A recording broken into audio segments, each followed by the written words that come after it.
As we look into the Old Testament, we see Jesus in the very beginning chapters. In Genesis chapter 3, after Adam and Eve made the decision to disobey God, in his warning and commandment given in Genesis chapter 2 and verse 17, given the fact that the serpent had played a part in tempting them in this, God tells the serpent, Genesis chapter 3, beginning of verse 14, because thou hast done this, thou art cursed above all cattle, and above every beast of the field. Upon thy belly shalt thou go, and dust shalt thou eat all the days of thy life. And I will put enmity between thee and the woman, and between thy seed and her seed. It shall bruise thy head, and thou shalt bruise his heel. The promise of the seed is one of the first prophecies, one of the first examples that we see in the Bible pointing to Jesus Christ. We see this prophecy then being continued and being more closely specified in the later chapters of the book of Genesis. In Genesis chapter 12 and in verse 3, God speaking to Abram says, And I will bless them that bless thee, and curse him that curseth thee. And in thee shall all families of the earth be blessed. Then Genesis chapter 22 and verse 18, speaking to Abraham now, Abram having his name changed to Abraham, and in thy seed shall all the nations of the earth be blessed, because thou hast obeyed my voice.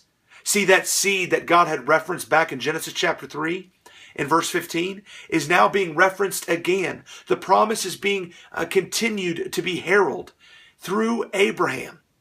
And so we see in the New Testament that Christ was the fulfillment of this prophecy. In Galatians chapter 3 and verse 16, Paul writes the following, And to Abraham and his seed were the promises made. He saith not unto seeds as of many, but as of one, and to thy seed, which is Christ. See, that seed is Christ. And such is proven to us and confirmed to us in the New Testament.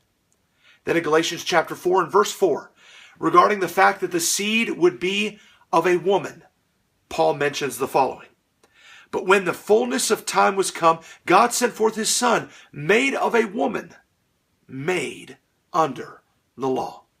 See, just as God had promised to the serpent, that it would be through her seed, that is Eve's, the one that the serpent had just tempted, that Christ would come, the Messiah would come, the one that would deliver the bruise to the head of Satan would come. Just as God had made that promise and that prophecy all the way back there, we see then it being fulfilled in Christ and confirmed as such in the New Testament, given the inspired words of the Apostle Paul. We likewise see in the book of Hebrews that Christ was the one that would be giving the death blow, the destroying factor to Satan. Hebrews chapter 2 and verse 14, For as much then as the children are partakers of flesh and blood, he also himself likewise took part of the same, that through death he might destroy him that had the power of death, that is the devil. See, Christ through death would destroy him that had the power of death, that is the devil. And it is through Christ that the last enemy is going to be destroyed. That enemy being death. 1 Corinthians chapter 15 and verse 26. For he must reign till he hath put all enemies under his feet. The last enemy that shall be destroyed is death. See, death, Satan, is destroyed in Jesus, is destroyed in that seed. That seed that was prophesied of, that seed that was spoken of in the very early chapters of Genesis, Genesis chapter 3, as well as the promise being continued to be given to Abraham in Genesis chapter 12 and Genesis chapter 22. Jesus Christ is in the Old Testament.